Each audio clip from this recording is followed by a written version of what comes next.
This content is brought to you by Uphold, which is a great platform that makes it easy and simple for you to buy, hold, and sell and earn crypto. You can trade from anything to anything. For example, you could trade between cryptocurrencies and precious metals. It's an amazing platform that I've been using for years. And in fact, I still use to this day because they're one, a great exchange, they're reputable, and they're one of the only exchanges that still lists XRP. Many of the other exchanges have delisted XRP due to the SEC lawsuit, but you can still get XRP on Uphold. So I've interviewed the CEO, the founder, and many other representatives from Uphold over the years, and I'm a fan of this platform. And once again, there's some great features like trading between different assets very easily. You don't have to convert to a currency and so forth. They're used by 10 plus million users. They have over 200 cryptocurrencies, and they have a very easy to use app. The interface is really nice. So I can certainly vouch for this platform. Once again, I've been a user for years. So if you'd like to learn more about Uphold, please visit the link in the description. Welcome back to the Thinking Crypto podcast, your home for cryptocurrency news and interviews. With me today is Chris Giancarlo, who is the former CFTC chairman and author of the book, Crypto Dad, The Fight for the Future of Money. Chris, great to have you back on. Tony, it's good to be with you. Thank you for this opportunity to catch up. Absolutely. There was some recent news around the digital dollar project with, I believe, the folks on your end advocating for the digital dollar and for the Fed to work with different companies. Can you take us into the details around that? Yeah, so just really right off the bat, before we get into the details, so that we're clear, the digital dollar project actually doesn't advocate the U.S. to deploy a central bank digital currency. We're not at that stage. What we do advocate is for the United States not to play second fiddle to our economic adversaries like China and our economic competitors like Europe in design, development, experimentation with central bank digital currency. We want to make sure that the values of a democratic society are in the digital money of the future. Whether the U.S. deploys it or not remains to be seen. The use cases need to be established.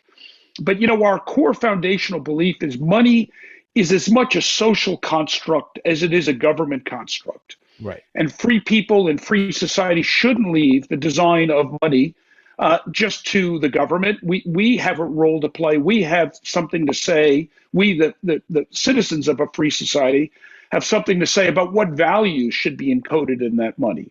We know China's digital yuan, as sophisticated as it is, and it is sophisticated, will be a surveillance tool, will be a censorship tool. We need to make sure that if the United States deploys a digital dollar, it is not.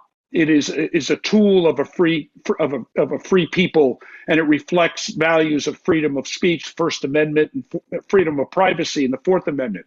And so the Digital Dollar Project is a free society, is a private sector initiative to do some early exploration of central bank digital currency. So when and if, and my own personal belief, it's more of a question of when than if the United States adopts a digital currency. The groundwork has been laid through a lot of free market, private sector experimentation. And so that's a preface to updating you on the work of the Digital Dollar Project. It's a joint venture between the Digital Dollar Foundation, which is a 501c3, a charitable organization that I established, and Accenture, the global consulting firm. The Digital Dollar Project now has a full-time staff led by Jennifer Lassiter, who's out of CFPB and the FDIC, and she's a terrific executive, really giving a lot of energy and drive to the initiative. Last year, we announced a series of 9 pilot projects, and you can read about these at digitaldollarproject.org, that we wanted to experiment with. Everything from retail use cases, use by underserved communities, use of digital currency in global transactions, global remittances, use by small businesses, but all the way over to the wholesale side, used in large transactions.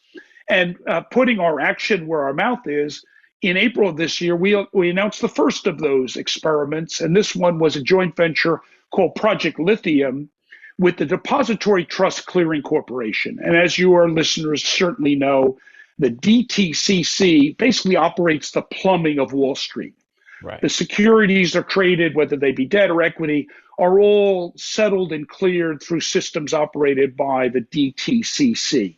And so we at the Digital Dollar Project partnered with them to examine whether a central bank digital currency could lead to certain efficiencies in the settlement of clearing and securities. You know, the securities today are settled basically once, you know, the day is over and all the buying and selling. At the end of the day, people in the back office go back and figure out, okay, who's up, who's down, who's bought more, who's sold more. And that is end of day or someday 2-day or 3-day settlement, depending on the marketplace. The holy grail in security settlement is to go to what's called atomic settlement. That is not at the end of the day, but transaction by transaction. If we could get there, that will improve lower costs. It'll improve efficiency. It will save on collateral. It's a huge advantage that as we go into a digital world that many people have thought about. Well, what we've experimented in Project Lithium is how having a digital currency could actually further that opportunity to get to atomic settlement. And later this month, actually early in October, the Digital Dollar Project will be releasing its report alongside the DTCC on the results of Project Lithium. And I think your audience will find that very interesting reading, and we'll certainly let you know when that paper has been delivered. Get a copy on your website. Yeah, I was actually going to ask you about that, if there were any results, but sounds like we got to wait just a few more weeks or so. Yeah, the results are really quite interesting. So just wait a few more weeks and we'll have a lot to say on that. And maybe we'll come back on your show and talk about it and answer some of your listener questions. Absolutely. The second thing we did was in June, we announced something called the FinTech Open Source experiment with the FinTech Open Source Foundation, Hyperledger, and the Digital Dollar Project, to look at how can we develop a community dedicated to experimentation, information sharing, and discussions around CBDC. The real opportunity there is to bring more people into this debate on that basic premise that I began with. Money is as much a social construct as it is a government one. That time is now for the private sector to engage with what a CBDC might look like. And that brings us to the last opportunity we announced just last week. It's our technology sandbox, where we've invited technology vendors that believe their technology may have a role to play in developing a central bank digital currency to actually experiment with it. And so we're working with a number of firms that have some technology offerings, including the digital asset Staml and Ripple, on using the technology to see whether some of those would support central bank. As you know, there's many central bank digital currency experiments going on around the world. The Atlantic Council counts over 100 of them, including 19 of the G20 economies. And they're using many different technologies to experiment with the digital pound, the digital euro. And we want to make sure that the same experimentation is taking place here in the United States. So a long answer, Tony, to your question about what the Digital Dollar Project is up to. But for your listeners, what we're doing is trying to get out, in a sense, out and ahead of government, the central bank, all of whom have important roles to play. But we want to make sure that the private sector has a place to go where they can begin this experiments. And maybe the U.S. never deploys a central bank digital currency. Yes, you know, China's digital currency is already in the hands of 350 million Chinese. Europe has said they will have a digital euro by 2025. So, you know, is it foreseeable that the dollar remains an analog instrument in a digital future? I don't know. And should we be fearful of central bank digital currency? Not necessarily. Yes, China's digital yuan is a surveillance tool. That would be a terrible model to adopt here in a free society. And that's why we all in the private sector need to come together and say yes to innovation, but no to surveillance and censorship. And that's a balance we can get right. Those are only coding issues. Those are design features, right? If we design it right, it could be a tremendously empowering instrument. If we get privacy right in a digital dollar, we could make the digital dollar the aspirational currency for generations to come around the world. We could set the dollar up for global leadership for more generations to come. So for me, it's not a question so much of do we do it or don't we do it? It's a question of how do we do it? Let's do it right. Let's all come together now and get it right, as opposed to sit back and say, oh, no way, we don't want that. And then it happens anyway, and we've lost our opportunity to actually influence what it looks like. Yeah, I mean, that's a great point. I think, my first thought when you mentioned some things about the digital yuan is that US dollar is a reserve currency, but if the digital yuan is going to be forced onto certain people in different markets, it could become that reserve currency, and the US dollar could lose that status. On the flip side of the coin, to your point of privacy, I think people are concerned because they see China's model and they're like, whoa, I don't want that. And I'm glad that you guys are, taking the leadership and the steps to help influence the government to do it right, if I got that correct. Absolutely. And, we have a privacy subcommittee at the Digital Dollar Project of our advisory board. And they did some very good work on privacy principles for central bank digital currency, again, which your listeners can see at digitaldollarproject.org, laying out a series of principles that we think are essential in a free society for central bank digital currency. If those are the kind of principles that are encoded into digital dollar, I think it's something you'll find people flocking to rather than fleeing. And the flip side of that is, if we don't get privacy right, we'll undermine the dollar and we'll have people flock to Bitcoin and other privacy encoded digital currency. So it's vitally important. And I think we need to move away from the debate of whether digital money will happen or not, whether it's sovereign or non-sovereign. The real question, and by the way, non-sovereign digital money can be just as violative of our privacy as can be sovereign, in the same way that big tech violates our privacy and censors our activities. The issue is privacy. The issue is not who operates the digital money. And as a free people, we need to make it clear that whether our money is run by Facebook or whether our money is run by the government, that privacy is a feature in it. Yeah, absolutely. I think if they can find that balance of transactions are private, but if there is an issue, you get a warrant, kind of like what you do in the real world, and then that data can be accessed. Of course. And when I say privacy, I don't mean privacy for unlawful or illicit transactions. I'm a former regulator. We do need law enforcement. But, again, free societies have found that balance between privacy and law enforcement for a long time. Your house your house is private, but if there's illegal activity go on, police forces could get warrants and do that. And those rights go back to medieval England. They've been fought over, they've been defined. We can get that balance right. Our job as a free society right now is to begin that experiment as we go into a digital future to reestablish that balance in the digital means that it's in the centuries to come. For sure. Now, I want to circle back on the pilots and experiments, and I know you mentioned reports coming. And I know I always ask you this question, but I'm curious which blockchains, and maybe I have a clue here because you mentioned Ripple. We know they've been doing stuff with CBDC and the XRP ledger. I know Algorand's been doing their thing. Can you give us any names of any blockchains that you guys have pilot tested? Well, so the Digital Dollar Project is technologically neutral and fiercely so. Sure. What we are doing, however, is providing the opportunity for all the different ledgers to show their stuff, to experiment, to show their stuff and see what works. They're already doing that around the world. I mentioned there's over 100 different ones going on.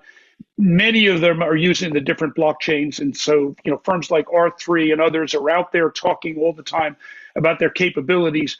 We want to provide an opportunity for them to show their capabilities when it comes to a digital dollar here in the United States. And so the Digital Dollar Project is committed to creating opportunities for the different blockchains to show what they can do. But officially, we have no preference for one or the other. We don't, with that, those decisions will eventually come if the Fed goes down this road, and hopefully they'll look on the body of work that we've created to be able to determine the different pros and cons of the different blockchains.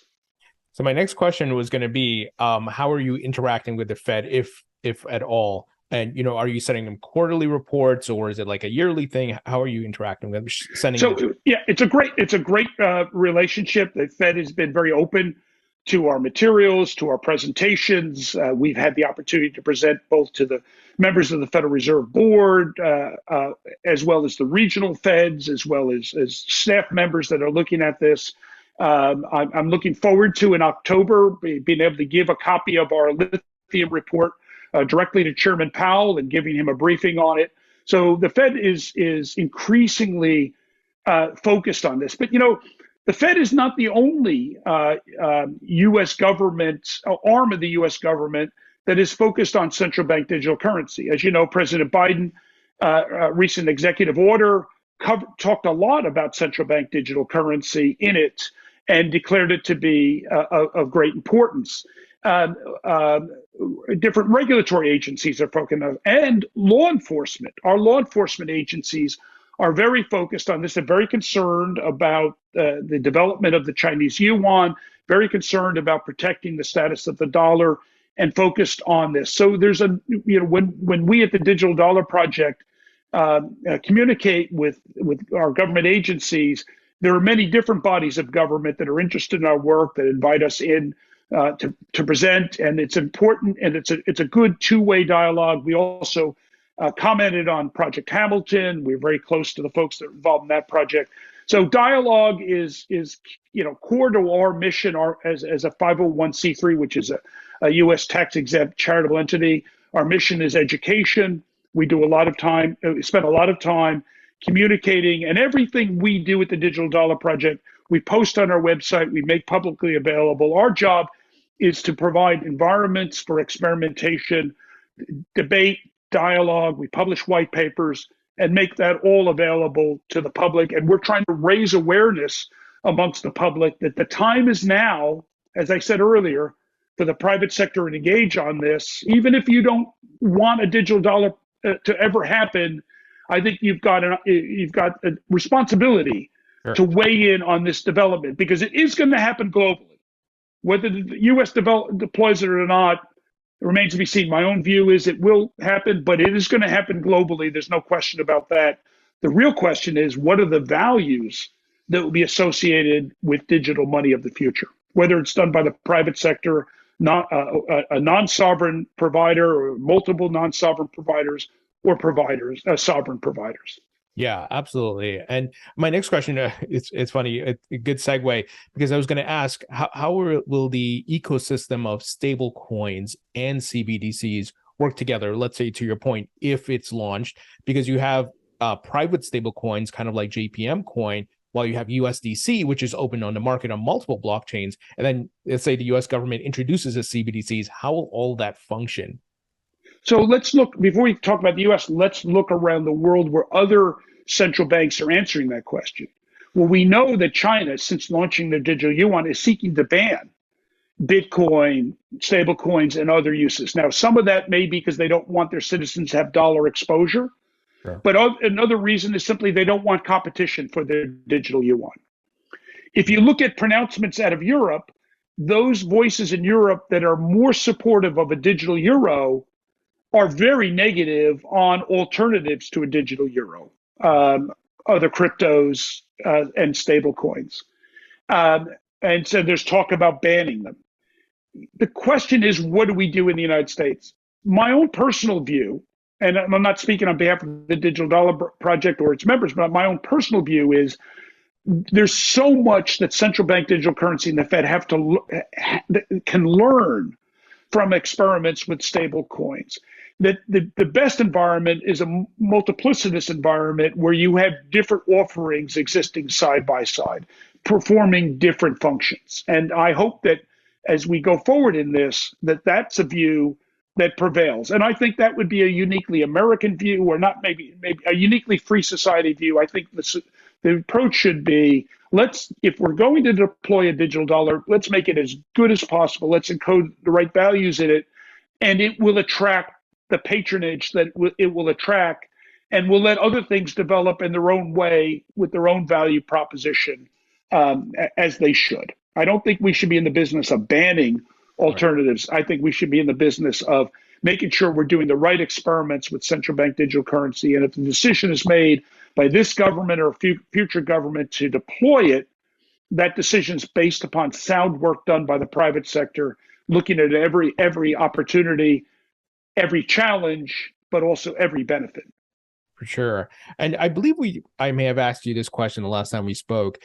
Could the US government adopt an existing stablecoin that's already in the market?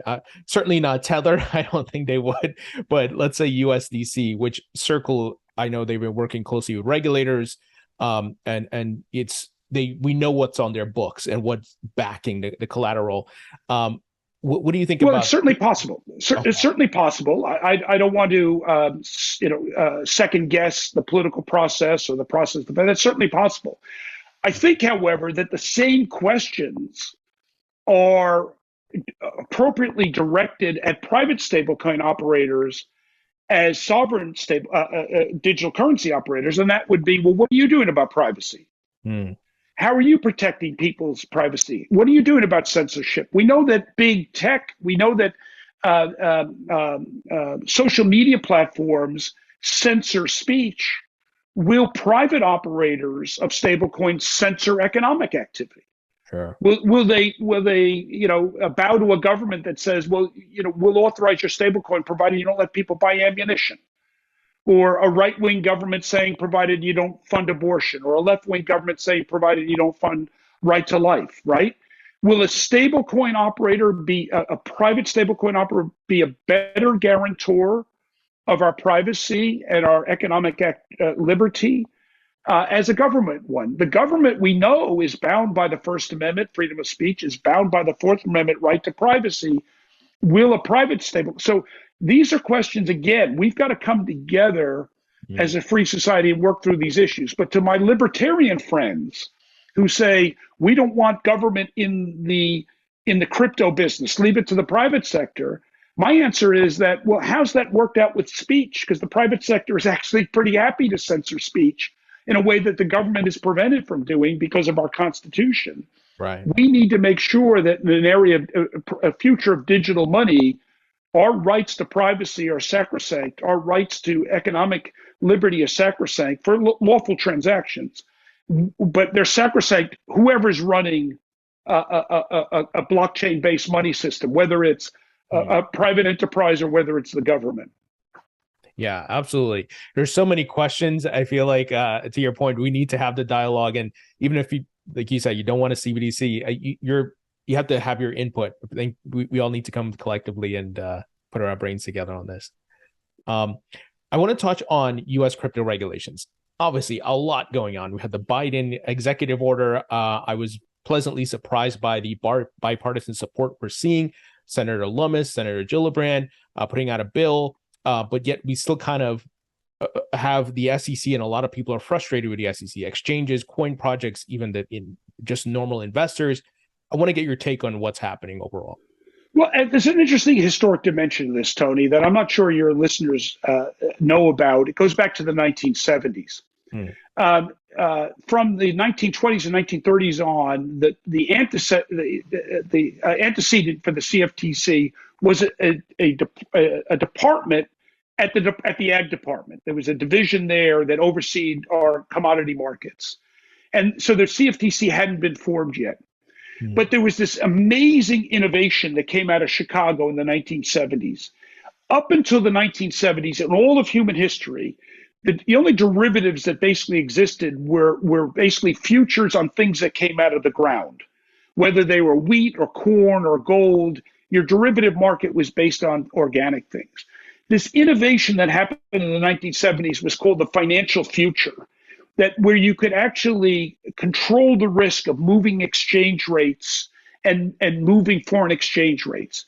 And the reason why it was such a block-through innovation is because it coincided with the US government's move off the gold standard.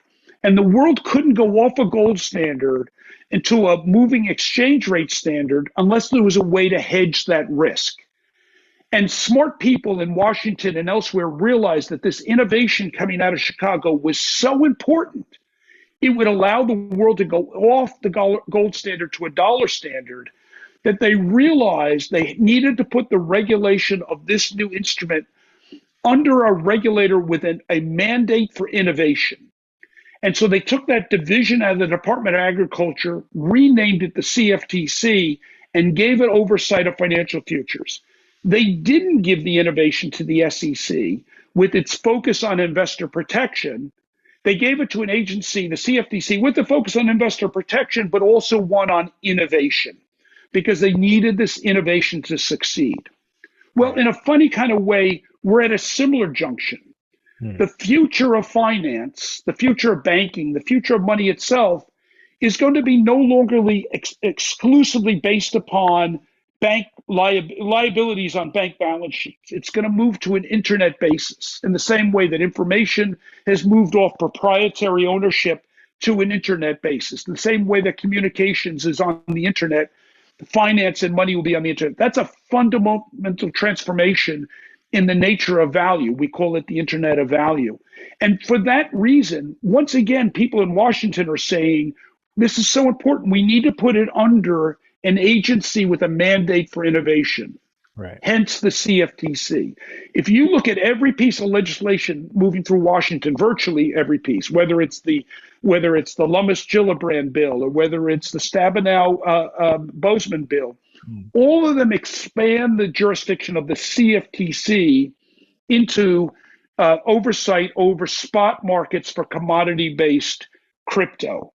And I think it's a return to what was done 40 years ago, a recognition that this little engine that could, the CFTC, is an agency that has an understanding of the need for innovation and product innovation and market innovation. And so I find a lot of historical precedent to what's happening right now. I'm very optimistic that I think some combination of the Stabenow, Boozman, Lummis-Gillibrand bills are going to make it through. And I'm actually increasingly confident that you're going to see the jurisdiction of the CFTC expanded into crypto because it's shown that it understands innovation. You know, it was 5 years ago almost that the CFTC greenlighted Bitcoin futures, and that market has operated very, very well. Meanwhile, the SEC is, doing what it's doing, but the CFTC's got 5 years overseeing a functioning market for crypto. That's a lot of experience. That's a lot of intellectual stroke that the agency's got. And so I think it makes sense for the CFTC's jurisdiction to expand. I think it makes sense for the CFTC to play in a leading role. Now, there is an important role for the SEC, and I'm not here to denigrate that role. When any instrument is used as a capital formation instrument, there is a role for the SEC to play.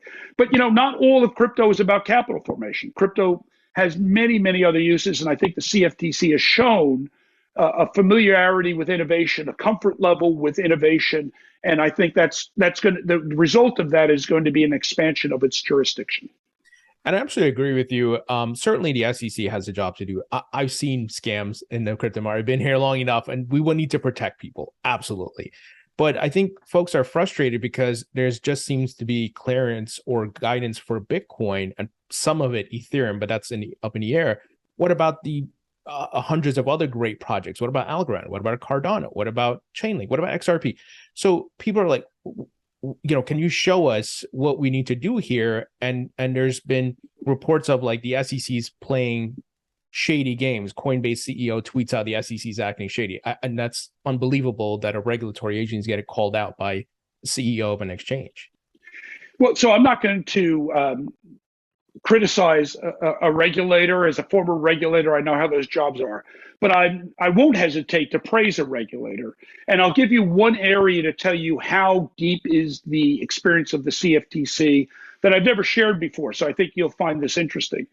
In the summer of 2017, Daniel Gorfine, who was then head of Lab CFTC, came into the chairman's conference room and brought in the other 4 commissioners of the CFTC. And we were doing synthetic mining of Bitcoin in the summer of 2017. I don't think there's any other regulatory agency in the world, let alone in Washington, that even knew what Bitcoin mining was in the summer of 17.